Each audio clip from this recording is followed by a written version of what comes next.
Hello friends, आज मैं आपको वेयर द ट्रूथ लाइज ये 2005 की एक मर्डर मिस्ट्री मूवी एक्सप्लेन करने वाला हूँ। रिपोर्टर एक बुक के लिए इन्वेस्टिगेशन कर रही है और सारी चीजें बाहर निकल रही है। यही इस मूवी की स्टोरी लाइन है।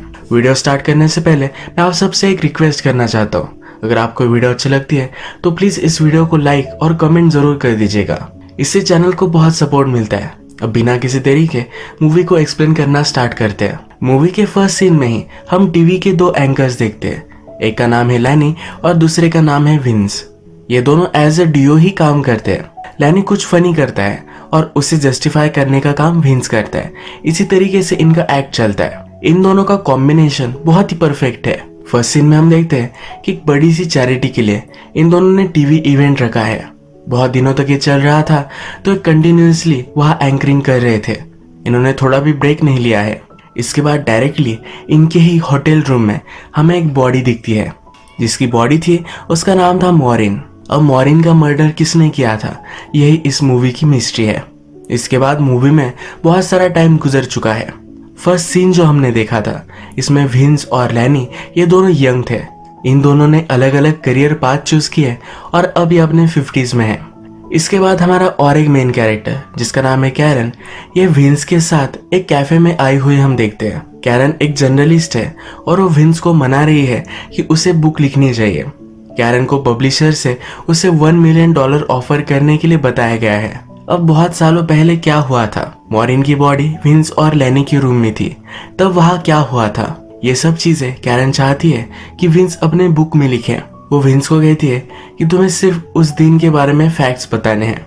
मैं सब कुछ जैसा होगा वैसा ही लिख डालूंगी, फिर लोग अपना कंक्लूजन निकाल सकते हैं। लैनी और विंस अब एक दूसरे के साथ काम नहीं करते।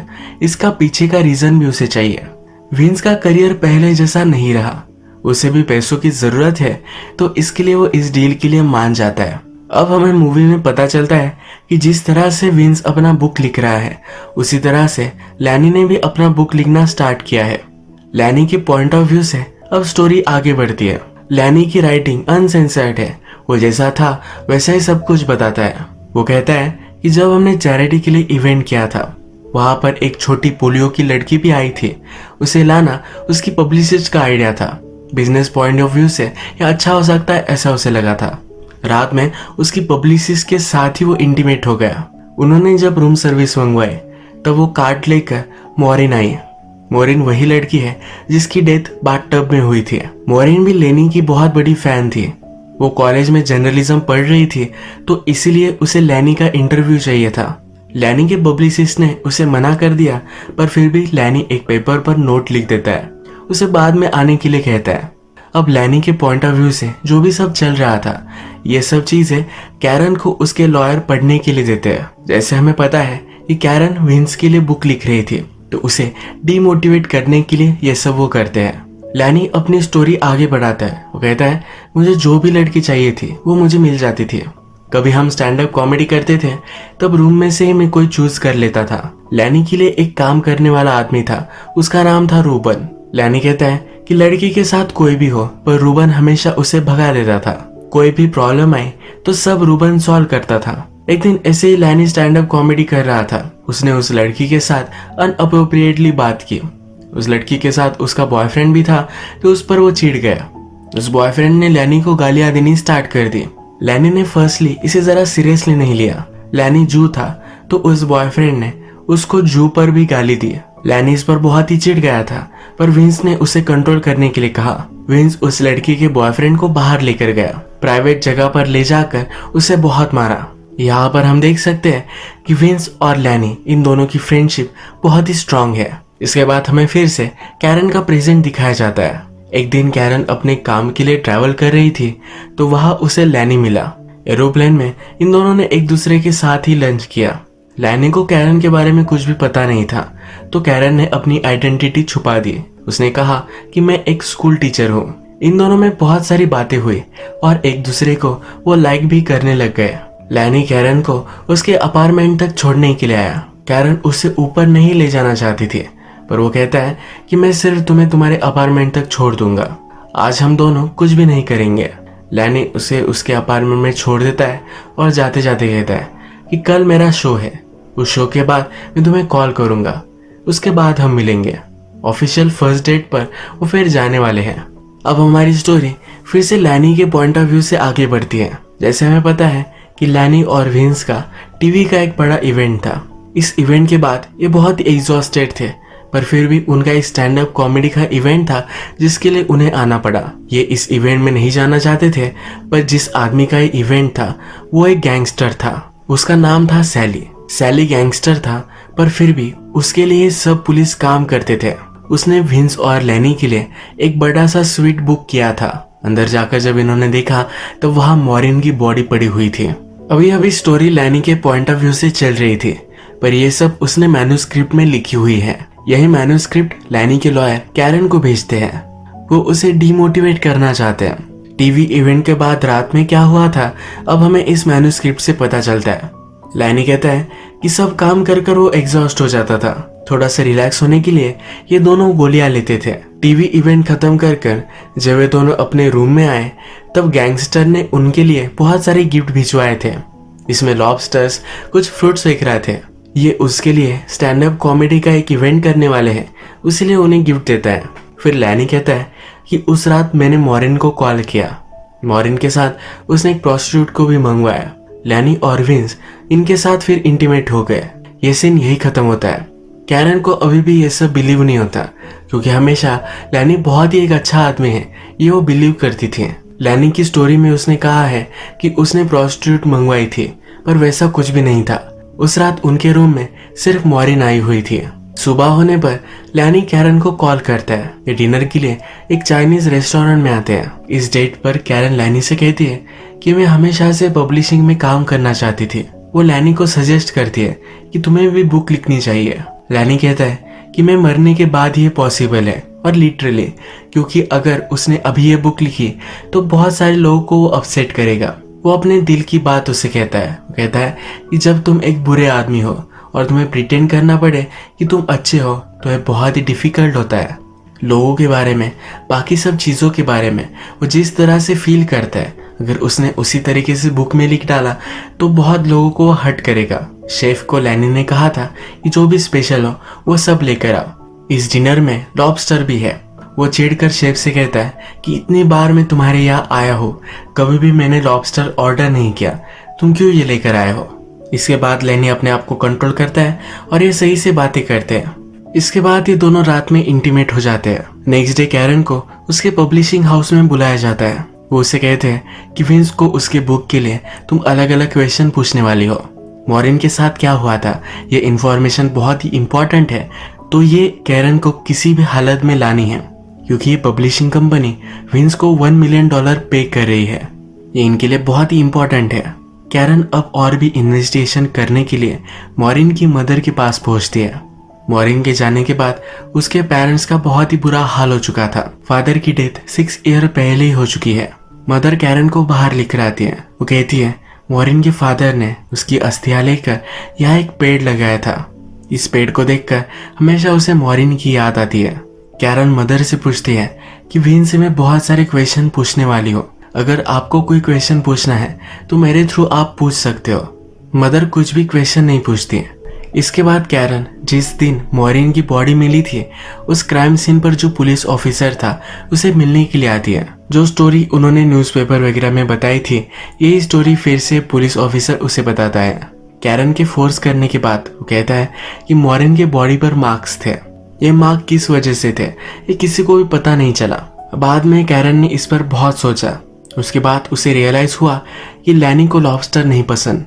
जिस रात मॉरिन लैनी और विंस के रूम में आई थी उस रात गैंगस्टर ने इन दोनों को लॉबस्टर गिफ्ट किए थे। एक पूरा क्रेट उसने भिजवाया था। वो फिगर आउट कर लेती है कि उस रात ही मॉरिन की डेथ हो चुकी थी। उस लॉबस्टर्स के क्रेट में ही मॉरिन की बॉडी को उन्होंने डाल दिया था। इसके बाद हम देखते हैं कि कैरन डायरेक्टली विंस के पास आती है। विंस कैरन को अपनी स्टोरी बताना स्टार्ट करता है। एक दिन कैरन को सुपरमार्केट में रूबन मिलता है। ये लैनी के लिए काम करता है। कैरन और लैनी जब इंटीमेट हुए थे तो लैनी सुबह में ही निकल गया था। उसके बाद उसने कभी उसे कॉल ही नहीं किया। लैनी से कैरन बहुत ही गुस्सा है। रूबन कैरन को कहता है तुम्हारे साथ जो भी हुआ वो बुरा हुआ, पर लैनी तुम्हारे लाइफ में नहीं है, यही तुम्हारे लिए सही है। क्योंकि लैनी एक अच्छा आदमी नहीं है।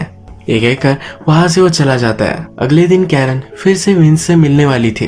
विंस को एक स्कूल के फंक्शन में बुलाया गया था, तो वही उसने कैरन को भी बुला लिया। इस स्कूल फंक्शन में एलिस इन वंडरलैंड ये प्ले करने वाली एक ब्यूटीफुल लड़की थी। फंक्शन हो जाने के बाद विंस बहुत ही एग्जॉस्टेड था, तो कैरन को उसने नेक्स्ट दिन आने के लिए कहा।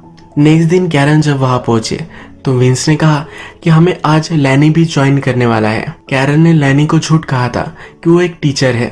विंस कहता है कि जो भी मैं आज तुम्हें बताऊंगा ये बहुत ही सेंसिटिव है, अगर लैनी यहाँ रहेगा तो मुझे अच्छा सपोर्ट मिलेगा। कैरन इस बात से बहुत डर जाती है। अगर विंस को पता चला कि वो लैनी के साथ थी तो शायद उसकी बुक डील खत्म हो जाएगी। वो डर कर वहां से जाने की कोशिश करती है, पर लैनी बाहर ही था। कैरन लैनी को समझाने की कोशिश करती है, पर वो उस पर बहुत ही चिढ़ जाता है। कैरन अब फिर से लैनी से पूछती है। वो कहती है कि तुमने मेरे लिए कोई मैसेज भी नहीं छोड़ा था। ये सुनकर लैनी सरप्राइज्ड है। वो कहता है कि मेरा एक शो था, उसके लिए मुझे सुबह ही जल्दी जाना पड़ा। ये आर्ग्यू कर रहे थे, तभी विंस ने ये सब देख लिया। इन दोनों को उसने जाने के लिए कहा। लैनी कैरन से कहकर जाता है कि उस रात जो हुआ था ये बहुत ही सेंसिटिव इशू है। अब शायद तुम्हें उस रात के बारे में कभी भी पता नहीं चले। कैरन भागते भागते विंस से माफी मांगने के लिए आती है। विंस कहता है कि नाइट में तुम फिर से आना, हम तब डिसाइड करेंगे। रात में विंस और कैरन ये डिनर करते हैं। डिनर करते वक्त विंस एक गोली लेता है, कैरन को भी ऑफर करता है। कैरन पहले मना करती है, पर उसे लगता है कि उसकी विल पावर बहुत ही स्ट्रांग है, इस गोली का असर उसे नहीं होगा। जब वो छोटी थी तब उसे पोलियो था। अपनी विल पावर से ही अपने पोलियो को उसने क्योर किया था। उसे अभी भी लगता है कि इस गोली की उस पर पावर नहीं आएगी। टीवी मैराथन में जिस छोटी लड़की को पोलियो हुआ था ये कैरन ही थी, इसीलिए लैनी को अपना हीरो मानती है। डिनर करने के बाद विंस की इंटरव्यू जब वो लेना स्टार्ट करती है तो अचानक से उसे चक्कर आने लगते हैं। वो अब कुछ भी बात नहीं कर सकते। छोटे बच्चों के प्ले में जो ब्यूटीफुल लड़की थी उस लड़की को विंस ने बुला लिया है। नशे में कैरन इस लड़की के साथ इंटीमेट हो जाती है। सुबह होने पर कैरन रियलाइज करती है कि उसने कल रात क्या किया। उसे ये भी पता होता है कि विंस ने गोली ली ही नहीं थी। वो विंस को कन्फ्रंट कर पूछती है कि तुमने ऐसा सब क्यों किया। वो कहता है कि मेरे बारे में तुम्हें बहुत सारी चीजें अब पता चलेगी, तुम पर भी मुझे कुछ पता होना चाहिए। जब वो लड़की और कैरन इंटीमेट हो रहे थे तब इन दोनों की फोटो विंस ने ले ली थी। वो अब कैरन को ब्लैकमेल करता है। वो कहता है अब तुमने उल्टी सीधी कोई हरकत की तो मैं सारे फोटोज आउट कर दूंगा, तुम्हारा करियर खत्म हो जाएगा। कैरन इस पर डरती नहीं। वो कहती है कि तुमने कल रात मेरे साथ जो भी किया ये सब कुछ चीजें मैं बता दूंगी। विंस कहता है कि मैंने तुम्हें हाथ भी नहीं लगाया, वो मेरा प्रेफरेंस नहीं है। यही चीज कैरन ने लैनी की बुक में भी पढ़ी थी। कैरन विंस को कहती है तुम्हारी पूरी बुक डील ये मेरे हाथों में है, मेरी वजह से ये सब कैंसिल हो सकता है। विंस गुस्से में आकर कैरन का गला दबाने की कोशिश करता है, बाद में उसे छोड़ देता है। कैरन पूछती है क्या इसी तरीके से तुमने मॉरिन को भी मारा था। विंस कहता है ये सब चीजें तुम लैनी से पूछो। इस सीन यही खत्म होता है और हम देखते हैं कि विंस उसी होटल में आ चुका है जिस होटल में मॉरिन की बॉडी उन्हें मिली थी। वो बहुत सारी अल्कोहल ऑर्डर करता है। उसके टॉलरेंस से ज्यादा गोलियां लेकर उसकी डेथ हो जाती है। उसने सुसाइड कर ली। घर आने के बाद कैरन को लैनी के बुक का फिर से एक चैप्टर मिलता है। मॉरिन से जब वो मिला था तब उस रात क्या हुआ था इस चैप्टर में सब कुछ लिखा हुआ है। लैनी की पॉइंट ऑफ व्यू से अब स्टोरी आगे बढ़ती है। उस रात मॉरिन उसका इंटरव्यू लेने के लिए बहुत ही एक्साइटेड थी। उन्होंने सही से इंटरव्यू कंप्लीट किया। उसके बाद लैनी और विंस ये दोनों मॉरिन के साथ इंटीमेट हो रहे थे। इंटीमेट होते वक्त ही लैनी को पता चला कि विंस गे है। लैनी उस पर बहुत ही चिढ़ गया। उसने कहा कि हम एक दूसरे के साथ ये नहीं कर सकते। मॉरिन को भी ये सब अब पता चल गया है कि विंस गे है। अगर ये बात बाहर निकल जाती तो विंस का जीना मुश्किल हो जाता। मॉरिन उन्हें ब्लैकमेल करने लग गए। उसने लैनी से कहा कि मुझे अब बहुत सारे पैसे चाहिए। वो जर्नलिस्ट ही बनने वाली थी तो इसके बारे में वो लिख सकती है। लैनी भी उसे पैसे देने के लिए मान जाता है। उसने गोलियां ली थी तो उसे बहुत नींद आ रही थी। वो सोने के लिए चला गया। सुबह वो बहुत ही लेट उठा। वो उसकी स्टोरी में लिखता है कि मैंने पूरी रूम लॉक कर ली थी। रात में कोई भी रूम से अंदर बाहर नहीं आ सकता था। उस रूम में मॉरिन, लैनी और विंस सिर्फ वे तीन ही लोग थे। लैनी को 100% मालूम था कि विंस ने ही मॉरिन को मार डाला। उसके बाद उसके साथ वो काम करना नहीं चाहता था। उनका ब्रेकअप हो गया। ये सब स्टोरी पढ़ने के बाद मॉरिन लैनी के पास आती है।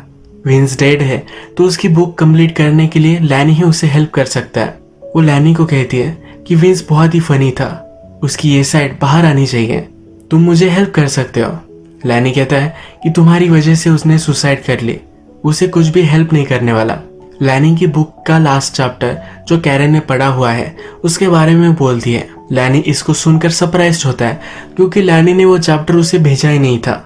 वहां से उसे निकल जाने के लिए कहता है। बिल्डिंग से बाहर आने के बाद रूबन उसे स्पॉट करता है, उससे बात करने लग जाता है। वो कहता है कि जिस रात मॉरिन की डेथ हुई उस रात उसने जो इंटरव्यू ली थी उसकी टेप मेरे पास है।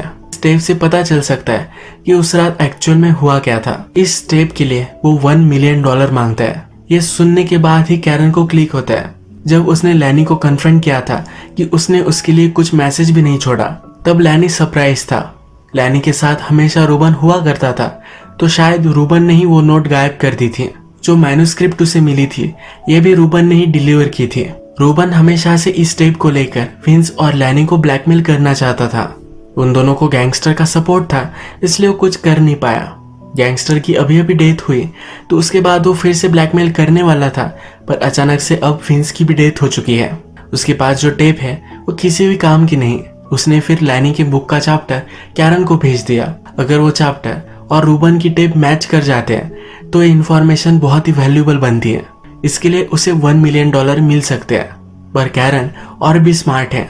वो कहती है उस रात विंस और लैनी इन दोनों में से किसी ने भी मर्डर नहीं किया था। उस रूम में तुम भी थे। जब सब लोग सोने के लिए चले गए तब तुमने मॉरिन को मार डाला। लैनी को लगा कि सब रूम लॉक थे, पर जब रूबन उसे सुबह उठाने के लिए आया तब उसने सब फिर से लॉक कर लिया था। उसने सब कुछ फिगर आउट कर लिया है। तो रूबन को कहती है कि मैं तुम्हें कोई भी पैसे नहीं देने वाली। रूबन भी वहां से चला जाता है। 20 सालों तक लैनी और विंस एक दूसरे पर शक करते रहे। मॉरिन की डेथ के बाद इन दोनों की लाइफ बहुत ही हार्ड हो गई। इन दोनों में से किसी ने भी मर्डर नहीं किया था। इसके बाद कैरन मॉरिन की मदर के पास आती है। वो उसे समझाती है, कहती है कि लैनी और विंस के बारे में उसे कुछ समझ में आ गया था, इसीलिए उसकी डेथ हुई। मदर चाहती थी कि मॉरिन के साथ क्या हुआ था ये सब कुछ वर्ल्ड को पता चले। मॉरिन मदर से कहती है अगर मैंने ये स्टोरी अब आउट कर दी तो कोई है जो बहुत ही हर्ट हो जाएगा। वो मदर के ही बारे में बात कर रही थी। मॉरिन की सच्चाई अगर मदर को पता चली तो उसे बहुत दुख होगा। मदर भी इस बात के लिए मान गई। ये स्टोरी अब मॉरिन मदर के मर जाने के बाद ही पब्लिश करेगी। इसी तरह से ये मूवी एंड हो जाती है। अगर आपको आज का वीडियो पसंद आया तो प्लीज इस वीडियो को लाइक कर दीजिएगा। मैं बहुत सारी मूवीज लेकर आता रहता हूँ, तो प्लीज इस चैनल को सब्सक्राइब कर दीजिए और बेल नोटिफिकेशन आइकॉन दबाने में मत भूलिए। हम फिर से मिलेंगे और एक नई मूवी के साथ। तब तक के लिए थैंक यू और आप अपने आप का ख्याल रखिए।